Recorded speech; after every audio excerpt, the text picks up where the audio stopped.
Whenever I open my laptop and see the YouTube notifications, yeah, you guys are always asking for one thing and one thing only.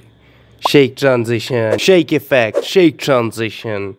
So yeah, I'm gonna give you that. Even though I have replied you many times in the comments that it's from this and that and that, I'm gonna make a video now. So yeah, first just go to the website Mr. Horse and download their free plugin and install it. If you don't know how to install it, I've even made a video on that. And then go to Premiere, go to this whatever I'm opening right here, and then go to this Premiere Composer thing.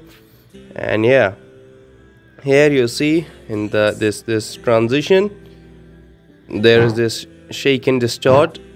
Yes, that's that transition, shake and distort. Just double click on it, it will get imported into your sequence, and yeah, you have your shake effect now. I really hope you all are happy now. And if you wanna do this whatever this playing here, click on this video right here. And if you want me to make anything else, tutorial, whatever, just comment about it. I will try.